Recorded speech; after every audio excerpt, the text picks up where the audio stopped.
મહેસાણા જિલ્લા કોંગ્રેસે દારૂ, જુગાર, ડ્રગ્સ અને જમીન કૌભાંડના મુદ્દે જિલ્લા કલેક્ટરને આવેદનપત્ર આપ્યું છે। જિલ્લામાં ગેરકાયદેસર પ્રવૃત્તિઓ સામે કડક કાર્યવાહી કરવાની માંગ સાથે કોંગ્રેસે અનેક ગંભીર આક્ષેપો કર્યા છે। કોંગ્રેસે આક્ષેપ કર્યો છે કે મહેસાણા સહિત અનેક શહેરો અને ગામોમાં નશીલા પદાર્થોનું ખુલ્લેઆમ વેચાણ થઈ રહ્યું છે અને બુટલેગરો દ્વારા દારૂની હોમ ડિલિવરી પણ કરવામાં આવે છે। ઉપરાંત ખોટા દસ્તાવેજોના આધારે કરોડોના જમીન કૌભાંડો થઈ રહ્યા હોવાનો દાવો કરવામાં આવ્યો છે। કોંગ્રેસે 7 દિવસમાં કડક કાર્યવાહી કરવાની માંગ કરી છે અને કાર્યવાહી નહીં થાય તો ઉગ્ર જન આંદોલનની ચીમકી ઉચ્ચારી છે। કડી તાલુકો અને મહેસાણા જિલ્લો સમગ્ર કડી તાલુકાની અંદર મહિનામાં 3 થી 4 દસ્તાવેજો ગરીબ ખેડૂતો, અભણ ખેડૂતો જાણતા ના હોય, એ એમના ઘરે બેસી રહ્યા હોય અને ખોટા પુરાવા ઉભા કરી અને દસ્તાવેજો થઈ જતા હોય છે। આપના સાથ અને સહકારથી જ્યારે તરછડિયાનો આવો બનાવ બન્યો, તમારા સાથ અને સહકારથી એમાં ન્યાય પણ મળ્યો।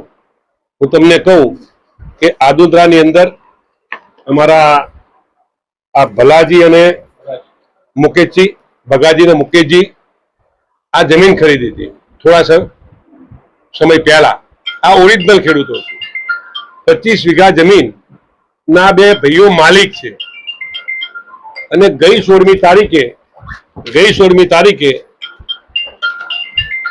ભલાજીની જગ્યાએ અને મુકેશજીની જગ્યાએ તમે જોઈ શકો છો કે આ બંને ફોટાવાળા ભલાજી અને ભગાજી ને ભલાજી આ ઓરિજિનલ ફોટા એમના છે। આ જે દસ્તાવેજ છે એ દસ્તાવેજમાં ભલાજી અને મુકેશજી બની જઈ ખોટા ફોટા નો ઉપયોગ કરી, ખોટી સહીઓ કરી અને 25 વીઘા સર્વે નંબર 8 કુલ 8 સર્વે નંબર 25 વીઘા જમીન આ બંને ભેગા મળી અને ઘસી નાખી।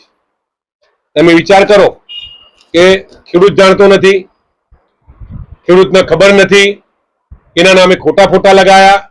આ બધા જ પ્રકારની કાર્યવાહી કરી અને ખેડૂતની 25 વીઘા જમીન હડપવાની કામગીરી કરી છે। ખંડ બોલવાની અંદર એક બેન 1991 માં મરી જાય છે। કઈ સાલમાં? 1991 માં। અને દસ્તાવેજ ક્યારે થાય છે? 15 દિવસ પહેલા। બીજી ડોસી ઉભી કરી ખોટા પુરાવા ઉભા કરી અને સમગ્ર કડી તાલુકાની અંદર, મહેસાણા જિલ્લાની અંદર આવા ભૂમાફિયાઓ જ્યારે માથું ઉચકે છે ત્યારે આજે અમે કલેક્ટરશ્રીને મળવા માટે આવ્યા છીએ। સૌથી અગત્યની વાત કે જ્યારે આવા ખોટા પુરાવા ઉભા થઈને દસ્તાવેજ થયા હોય, જ્યારે અધિકારીને ખબર પડે ત્યારે કલમ 82 અને 83 નીચે રજિસ્ટ્રારે જ પોતાની ફરિયાદ દાખલ કરવી પડે, પરંતુ એવું કોઈ કાર્ય થતું નથી। તમામ રજિસ્ટર, નીચેના કર્મચારીઓ, ભૂમાફિયા અને દલાલો બધા જ ભેગા મળી અને આવા વિમાનો ઉડાડતા હોય છે। એના અનુસંધાને આવી જમીનો ન ઘસાય એટલા માટે સમગ્ર મહેસાણા જિલ્લાની ચિંતા કરવા માટે, કડી તાલુકાની ચિંતા કરવા માટે અને ગરીબ ખેડૂતોની જમીન ખોટી રીતે કોઈ દસ્તાવેજ ન કરી જાય, એના કબજા કોઈ ન કરી જાય, એના પર કોઈ ખોટા લિટિગેશન ઉભા ન થાય, એની વ્યવસ્થા કઈ રીતે કરવી એના અનુસંધાને આજે અમે કલેક્ટરશ્રીને મળવા માટે આવ્યા છીએ। સાથે સાથે સમગ્ર મહેસાણા જિલ્લાની અંદર દારૂ, જુગાર, ડ્રગ્સ બધા યુવાનો આ રવાડે ચડે છે ત્યારે એ પણ સમગ્ર મહેસાણા જિલ્લાના પર કંટ્રોલ થાય, બંધ થાય એની રજૂઆત કરવા માટે આજે કલેક્ટરને આવેદનપત્ર આપવાના છીએ। કલેક્ટરને આવેદનપત્ર આપ્યા પછી ડીએસપીને પણ આજે અમે મળવા માટે જવાના છીએ। ધ્રુવાબેને સરસ મજાની વાત કરી। આટલા સરસ પુરાવા હોવા છતાંય જ્યારે પોલીસ સ્ટેશન જઈએ છીએ ત્યારે, જ્યારે ડીએસપી કચેરી જઈએ છીએ ત્યારે, જ્યારે પોલીસ અધિકારી પાસે જઈએ છીએ ત્યારે કે આ મહેસૂલનો પ્રશ્ન છે, આ ફરિયાદ અમારાથી દાખલ ન થાય, તમે સીટમાં જાઓ। ત્યારે મારે એમને કહેવું છે આપના દ્વારા, આપના માધ્યમથી કે કોઈ જમીનનો કબજો લેવાનો હોય, કોઈ પોલીસ સ્ટેશનમાં જ્યારે કોઈ શેઠિયો તમને ખાલી જાણ કરવા માટે આવે તો રૂબરૂ તમે ખેતરમાં જઈ ખેડૂતની સામે પડી, ખેડૂતને માર મારી અને શેઠિયાઓને કબજો આપવા માટે જાવ છો ત્યારે તમારે ફરિયાદ લેવાની થાય છે। પરંતુ આવા ખોટા પુરાવા ઉભા કરી, ખોટા કાગળો ઉભા કરી અને જ્યારે દસ્તાવેજો થતા હોય ત્યારે પોલીસ સ્ટેશનમાં ફરિયાદ કેમ લેવાતા નથી, એના પર પણ મોટો પ્રશ્ન ઉભો થયો છે। એની રજૂઆત પણ આજે અમે કલેક્ટરને કરવાના છીએ। આવા તમામે તમામ પ્રશ્નો ખરેખર આવા ખોટા પુરાવા ઉભા થયા હોય તો પોલીસ સ્ટેશનમાં એની ચકાસણી કરી ફરિયાદ દાખલ કરવી પડે. દાખલા તરીકે મેં કહ્યું તેમ કલમ 82 અને 83 નીચે આવું ખોટું થયું તો તાત્કાલિક બીજા જ દિવસે એની પરમિશન જે તે અધિકારીને લઈ અને રજિસ્ટ્રારે પણ ફરિયાદ કરવી જોઈએ.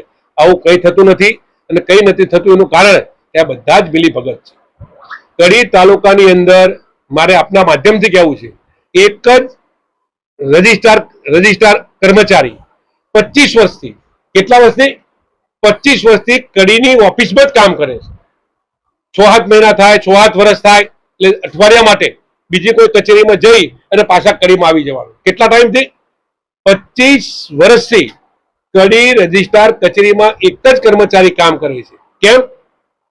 3 વર્ષે કાયદેસર બદલવા પડે, પરંતુ 25 વર્ષ સુધી આવા એક જ અધિકારી એક જ ઓફિસમાં કામ કરે એના કારણે એના પરિણામે આવા તમામ એ 2 નંબરના દસ્તાવેજો, 2 નંબરના બધા દલાલો, તમામ જગ્યાએ જે કહેવાય ભૂમાફિયાઓએ માથું ઉચક્યું છે. એનું કારણ આ અધિકારીઓ સાથે મિલીભગત છે, એનું એ કારણ છે. એટલા માટે આવા બનાવો બને છે. ના બને એટલા માટે મેં કલેક્ટરશ્રીને